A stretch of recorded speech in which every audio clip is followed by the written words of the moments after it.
നല്ല പുളിയുള്ള മാങ്ങ നമുക്കിതുപോലെ അച്ചാറിട്ട് വെക്കാം കേട്ടോ. അടിപൊളിയാണ്.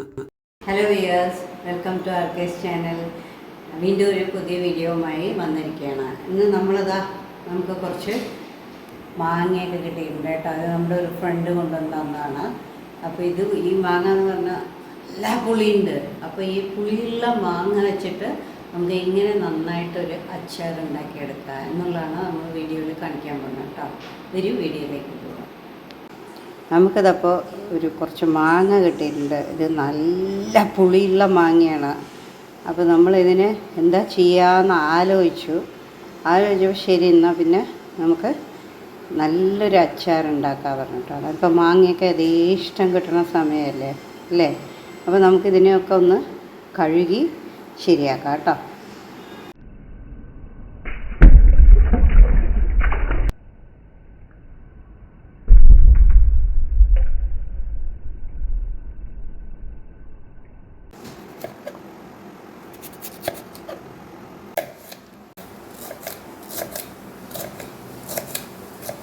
ഇതിപ്പോൾ നമ്മൾ മാങ്ങയൊക്കെ കുനുകുനേന്ന് മുറിച്ച് വെച്ചിട്ടുണ്ട് കേട്ടോ.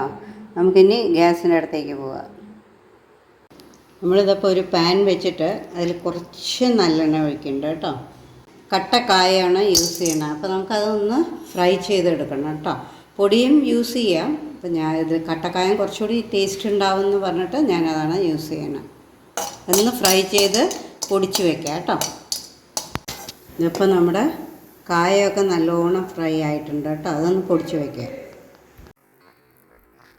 നമ്മളിതപ്പോൾ കുറച്ച് നല്ലോണം നല്ലെണ്ണ ഒഴിച്ച് കൊടുക്കുന്നുണ്ട് കേട്ടോ. അതിലേക്ക് നമ്മൾ കുറച്ച് കടുക് ഇട്ട് കൊടുക്കുന്നുണ്ട്. കറിവേപ്പില. കടുക് ഒന്ന് മൂത്ത് കഴിയുമ്പോൾ നമ്മൾ കുറച്ച് തീ വന്ന് നല്ല ലോ ആക്കി വെച്ചിട്ട് മഞ്ഞൾപ്പൊടി,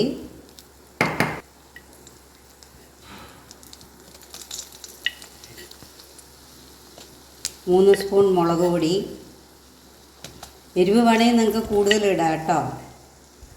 ദെൻ അതിലേക്ക് ഒരു ചെറിയ സ്പൂൺ ഉലുവാപ്പൊടി.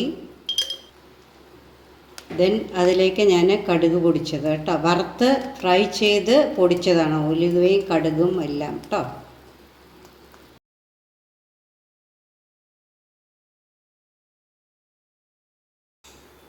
ഇനി നമ്മൾ അതിലേക്ക് മാങ്ങ ഇട്ട് കൊടുക്കുന്നുണ്ട്.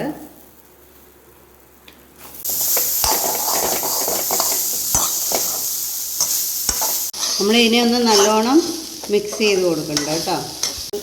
ഒരു മിനിറ്റ് ഒന്ന് അടച്ച് വെക്കണ്ട കേട്ടോ. നമ്മളിത് കായപ്പൊടി ഇട്ട് കൊടുക്കുന്നുണ്ട്. ആവശ്യമുള്ള ഉപ്പിട്ട് കൊടുക്കുന്നുണ്ട് കേട്ടോ. മിക്സ് ചെയ്യാം.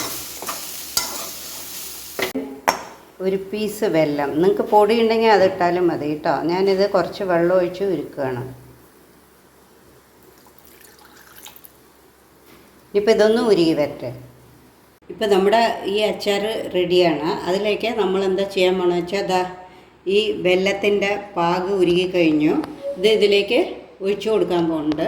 അപ്പോൾ ഇത് ഒഴിക്കുമ്പോൾ എന്താ വെച്ചാൽ മാങ്ങയ്ക്ക് ഒരുപാട് പുളിയുണ്ട്. അപ്പോൾ ആ പുളി വന്ന് ഒന്ന് കോമ്പൻസേറ്റ് ആവും.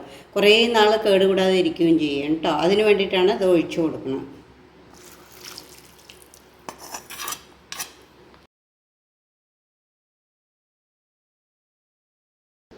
ഈ വെല്ലപ്പാകം വന്നിട്ട് ഒരു നൂൽ പാകം അങ്ങനെയൊന്നും ആവണ്ട കേട്ടോ. ജസ്റ്റ് ഒന്ന് ആ വെള്ളത്തിലൊന്ന് അലിഞ്ഞൊന്ന് നല്ലോണം തിളച്ച് വന്നാൽ മതി കേട്ടോ. ഇതിപ്പോൾ നമുക്കൊരു അടിപൊളി മാങ്ങാച്ചാർ തയ്യാറാണ്. സോ ഇത് ഒരുപാട് കാലം കേടുകൂടാതെ ഇരിക്കുകയും ചെയ്യും കേട്ടോ. അപ്പോൾ നമ്മൾ വീട്ടിൽ തന്നെ ഉണ്ടാക്കുമ്പോൾ നമുക്കത് നല്ലൊരു ടേസ്റ്റോടുകൂടി കഴിക്കാൻ പറ്റും. അതിന് എന്തൊക്കെയാണ് ചേർക്കണം എന്താണെന്നുള്ളത് നമുക്ക് അറിയുകയും ചെയ്യും അല്ലേ? ഓക്കെ, സോ ഇതെല്ലാവരും ട്രൈ ചെയ്ത് നോക്കൂ കേട്ടോ. Happy cooking. ഈ അച്ചാറിപ്പോൾ തണുത്ത് കഴിഞ്ഞു കേട്ടോ. നമുക്കിതിനെ ബോട്ടിലാക്കി എടുത്ത് വയ്ക്കാം.